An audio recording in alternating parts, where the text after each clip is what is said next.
Bom dia, família. Família, deixa eu falar. O Natal ele vai ser nas duas casas, tá? A gente não conseguiu levantar o dinheiro, infelizmente, para conseguir uma van, né? Também tá difícil. Mas Deus proverá tudo, né? A gente tá limpando aqui a piscininha, olha só que benção, né? O pessoal tá ali, tá se arrumando, né? Chega mais pertinho pra vocês verem. Aqui batendo papo, né? Tá aqui. O pessoal tá aqui. Vitória, ô Marianito. Tá todo mundo aqui. Todo mundo aqui. Né? Glória a Deus. E eu vou aproveitar o ensejo, né? Aproveitar que elas estão ali, conversa de mulher, né?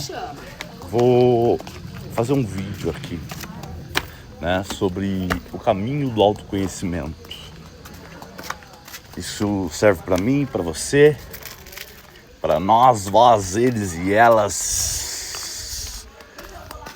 Enfim, vou sentar na sombra aqui que o calor hoje tá demais. Demais. Pessoal, o título é Caminhos para o Autoconhecimento. Os humanos, há séculos, talvez milênios, necessita de definições e referências para designar aquilo que denomina o eu.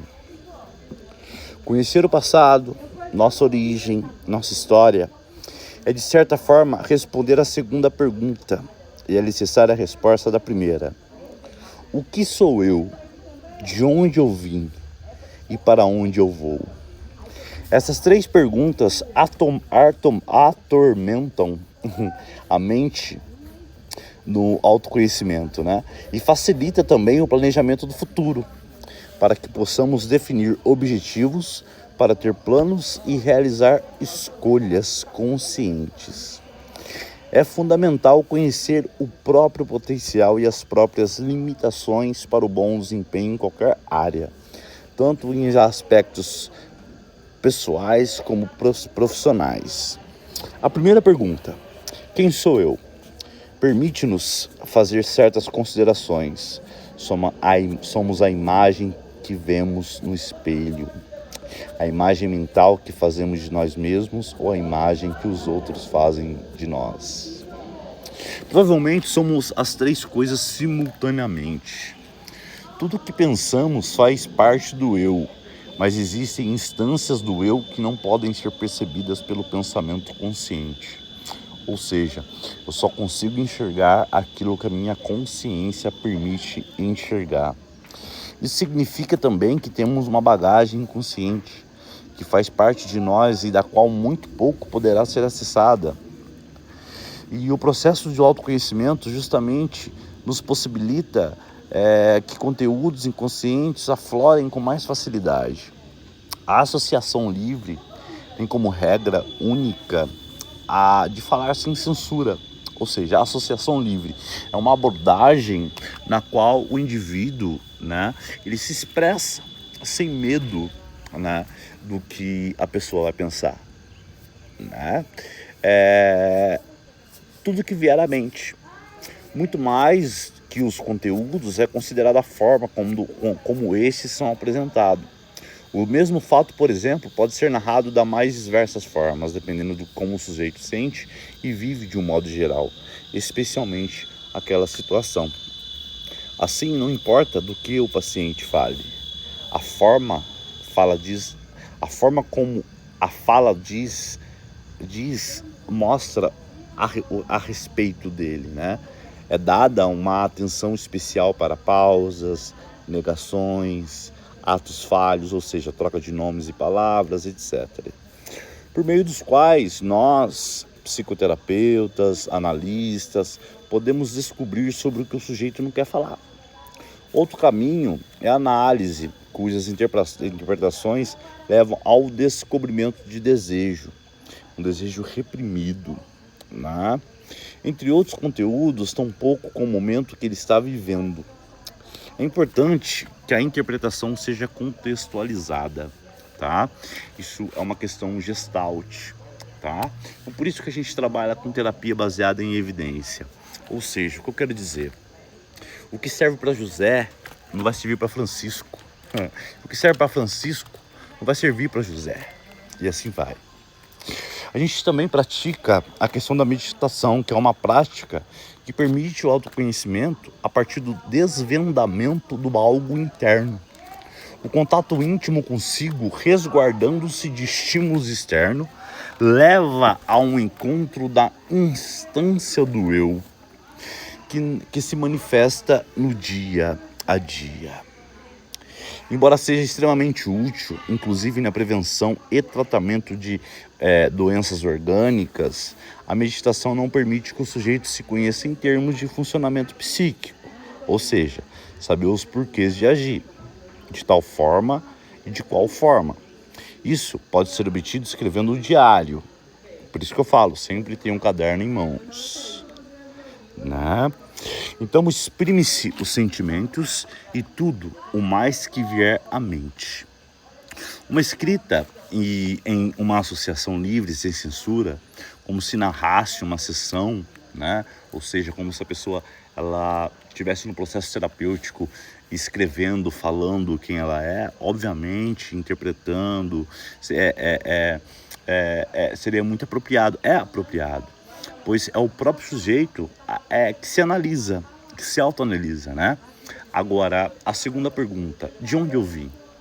Exprime a necessidade natural do ser humano de saber a sua origem, a origem familiar, a história que ouvimos sobre nossa família, dos nossos pais, da nossa chegada, que irão servir de alicerce para que possamos construir a versão que nos acompanhará, verdadeira ou não.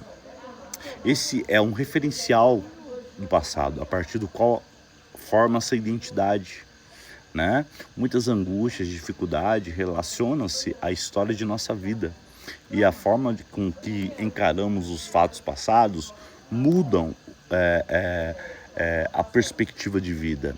E mudar os fatos não é possível, mas por meio da análise é possível reescrever essa história, interpretando-a e compreendendo-a de uma maneira diferente, fazendo com que o presente se torne menos angustiante, né? Mediocres, o pai da medicina mencionava isso, né? Curar o que pode ser curado, mitigar o que pode ser mitigado. Isso ocorre, por exemplo, com relação a traumas. O paciente relembra e narra os fatos traumatizantes, elabora-os, reconstrói a sua história a partir de uma nova perspectiva, libertando-se, e ainda assim muitas vezes temos a impressão de que falta algo do passado, que aí entra-se em questão de feridas emocionais, algo que antecede o próprio nascimento. Esse vazio pode ser preenchido conforme as crenças do sujeito e suas necessidades do próprio conhecimento. Há quem se satisfaça ao conhecer a história dos antepassados, origem, migrações, sobrenomes, ou seja, árvore genealógica, né? Outros, entanto, têm necessidade maior no âmbito da metafísica, né? A origem da humanidade e a origem do universo, podendo buscá-la na ciência ou até mesmo na religião. Mas existe também uma necessidade de conhecer o eu individual, a autorresponsabilização, antes do nascimento, motivada pela crença da reencarnação. Aí, gente, eu estou falando de uma maneira, como eu posso dizer, de um estado laico, né? Mas nós trabalhamos com terapia baseada em evidência, tá? Então, o que acontece? Deve-se tomar muito cuidado com os processos, tá? Porque pode levar o sujeito a fugir do momento presente e a viver um mundo de fantasia, estabelecido em uma suposta ideologia, né? E ir jogando a responsabilidade para o passado e para as pessoas. Por isso é necessário que o trabalho ele seja individual e seja realizado dentro de um contexto terapêutico, vinculado a conteúdos de vidas do presente e no que está se vivendo, da mesma forma como se faz as memórias, as histórias contadas da vida atual, como as da infância. Dentro de um tratamento, o sujeito é levado a assumir a responsabilidade por suas escolhas, seja recente ou não, de maneira a arcar com as consequências dos seus atos. De um modo geral, as pessoas que se submetem a esse tratamento passam a viver o momento atual com mais tranquilidade, aceitando melhor as limitações e outras adversidades da vida, né? Adquirem também maior compreensão, tolerância, além de diminuir os medos relacionados à morte, ao futuro e etc. Agora, a terceira pergunta: para onde eu vou? Essa para mim é a mais importante, né? E talvez também a mais difícil de ser respondida. E é certo que não podemos prever o futuro, no entanto, podemos planejá-lo, estabelecendo metas e planos. Para isso, é imprescindível saber o que queremos, aonde queremos chegar, ou seja, quem vai ser o Gustavo daqui a uma semana é uma meta. Quem vai ser o Gustavo daqui a 3 dias é uma meta. Quem vai ser o Gustavo referente à irritabilidade é uma meta, né? E, obviamente, qual é o ponto de partida? Quando você conhece o eu no momento presente, as suas virtudes e as suas limitações, liberta as âncoras, você se liberta das âncoras, né? Do passado, das inseguranças, quanto ao futuro. Não é fácil, é um processo longínquo, longitudinal, né? E provavelmente o resto da vida. E é possível estabelecer também planos realistas e alternativas viáveis, né? Para que se almeja.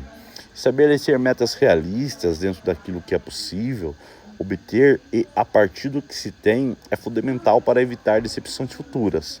É muito importante saber o que é possível fazer, em que nos damos bem e o que não temos condições ou aptidão para realizar. Em alguns casos, o autoconhecimento obtido pelo processo analítico, né, ou behaviorista, ou gestalt, ou análise do comportamento, enfim, terapia baseada em evidências que se realizam, né, todos os hábitos de autoconhecimento obtido pelo processo, o sujeito, ele leva a rever, né, as suas perspectivas de vida dentro da família, dentro do seio familiar, dentro do seio social, dentro do seio financeiro, dentro do seio espiritual. Tudo isso é importante, saber quem eu era, saber quem eu sou, saber quem eu quero ser dentro dessas facetas, né? Então, é comum que o sujeito depare-se com a verdadeira persona. Isso, muitas das vezes, há uma fuga da realidade, onde demanda mais tempo. Mas na maioria das vezes as pessoas descobrem que os motivos que o levaram à escolha anterior refletem os desejos de outras pessoas, por exemplo, as dos pais, os avós, a cultura em que estão inseridos, em vez dos próprios, né? E ao se apropriar dos seus desejos, o sujeito pode escolher a forma mais consciente e permite, né, a realização. Pode então alcançar os objetivos que estabeleceu para sua satisfação, libertando-se das desculpas e justificativas que o impeçam de progredir. Quem sou eu? De onde eu vim? E para onde eu vou? Pessoal, talvez nunca seja possível conseguir responder satisfatoriamente as 3 perguntas, porém, as respostas parciais obtidas podem ser de grande valia para o nosso progresso e realização pessoal.